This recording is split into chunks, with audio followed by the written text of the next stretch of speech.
இந்த பிறப்பு இறப்புங்கிறது தொடர் பிணி அப்படிங்கிறத தெரியாம நம்ம கிடைத்த இந்த ஒரு வாய்ப்பை சந்தோஷமா அமைத்துக்கணும் அப்படிங்கிற பேரில் பொன்பொருளை தேடி அலைந்து கொண்டிருந்தோம்.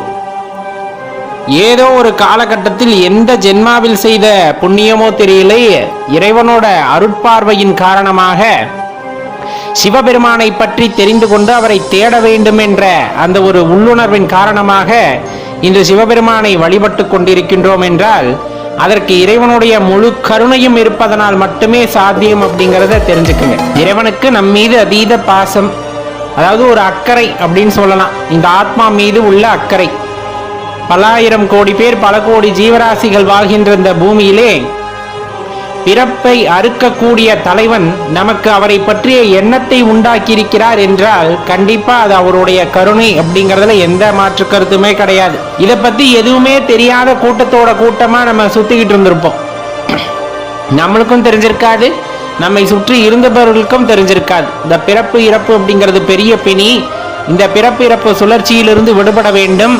அதற்கு அந்த பிறப்பை கொடுக்கின்ற இறைவனால் மட்டுமே அதை அறுக்க முடியும் அப்படிங்கிற அந்த சிந்தனை இல்லாம இந்த சிவபெருமானோட முழுமையான கருணையை உணர்ந்து கொள்ள முடியாம நாமும் சுற்றிக்கிட்டு இருந்திருப்போம்.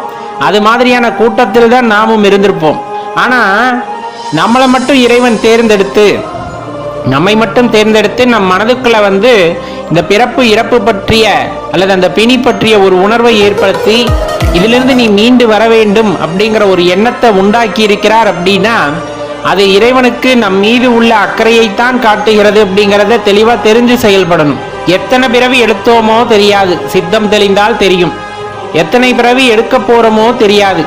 ஆனா நம்ம மனசுல உறுதியா இருக்க வேண்டிய ஒரே விஷயம் என்னன்னா, அப்பா போதுமையா இந்த பிறவி பிணி அப்படிங்கிறது, எப்படியாவது உன் பாதத்தில் என்னை சேர்த்துக்கொள் அப்படிங்கிற அந்த ஒரு விஷயம்தான். இனி பிறப்பு அப்படிங்கிறதே வேண்டாம் அப்படிங்கிற அந்த எண்ணமானது ஒவ்வொருவர் மனதிற்குள்ளும் வந்துவிட்டது. அது வருவதற்கு காரணம் சிவபெருமானே அப்படிங்கிறத தெரிந்து கொண்டு அவருக்கு நன்றி செலுத்த வேண்டும் அல்லவா?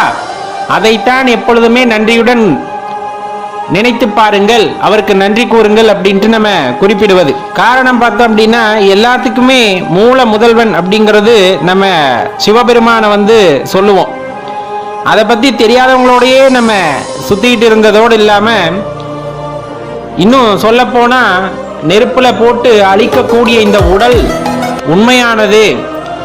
இந்த உடல் தான் நான் என்று நினைத்து கொண்டு பலவிதமான பிரச்சனைகளில் சிக்கிக்கொண்டு கர்வம் கொண்டு ஆணவம் கொண்டு தலைகணம் கொண்டு ஆடாத ஆட்டமெல்லாம் ஆடிக்கொண்டு இறைவன் இருப்பதவே மறுத்து கொண்டு மறந்து கொண்டு இருந்த நமக்குள் ஒரு பெரிய மாற்றத்தை உண்டாக்கி ஏதோ ஒரு சூழ்நிலையில் உனக்கு மேலுள்ள அந்த அதீத சக்தியை உணர்ந்து கொள், அதற்கும் உனக்கும் தொடர்பு உண்டு. அந்த தொடர்பை உணர்ந்து கொண்டால் நீ யார் என்பதை உணர்ந்து கொள்ளலாம். நீ யார் என்பதை உணர்ந்து கொண்டால் அந்த பிறப்பறுக்கக்கூடிய நிலையை அறிந்து கொள்ளலாம் என்று ஞானியர்கள் கூறும் பொழுது அதை உதாசீனப்படுத்தாமல் அதை ஏற்றுக்கொண்டு அதன் வழியிலே நடப்பதற்கு முற்படுகின்றோம் என்றாலும் அது சிவபெருமானின் கருணை இருந்தால் மட்டுமே நடைபெறக்கூடியது. வெந்து அழியக்கூடிய உடலெல்லாம் உண்மை என்று நினைத்து அதன் பின்னாலே அது ஏற்படுத்துகின்ற ஆசாபாசங்களுக்கு ஆட்பட்டு சிற்றின்பங்களிலே திளைத்திருக்கும் பொழுது கிடைக்கின்ற சுகத்தை விட இறைவனை நினைத்து சிவபெருமானை நினைத்து அமைதியாக அமர்ந்திருக்கும் போது கிடைக்கின்ற பேரின்பம் அப்படிங்கிறது மிக உயர்ந்ததுன்னு அனுபவிப்பவர்களுக்கு மட்டும்தான் தெரியும்.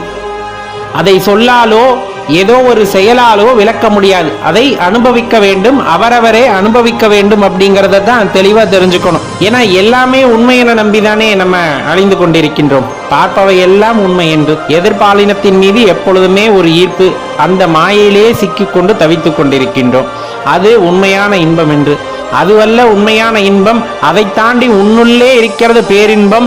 அதை அனுபவின்னு மகான்கள் சொல்லும் போதும் கூட அதை நம் மனது ஏற்றுக்கொள்ள மறுக்கிறது. அந்த வயோதிக பருவம் வரும்போது மட்டும்தான் பல உணர்தலின் காரணமாக, ஏன்னா சொந்த பந்தம் அக்கம் பக்கம் நண்பர்கள் எல்லா வகையிலையும் பார்க்கும் பொழுது யாருமே நம்முடன் வரப்போவதில்லை அப்படிங்கிறத தெரிந்த பின்பு, இந்த உடலும் நம்முடன் வரப்போவதில்லை என்று தெரிந்த பின்பு, அந்த ரகசியத்தை தெரிந்த பின்புதான் வேகம் எடுக்கிறது நமது தேடுதலின் வேட்டை. அனுபவத்தை சேகரித்துக் கொள்ளுங்கள், சித்தத்தில் பதிய வைத்துக் கொள்ளுங்கள்.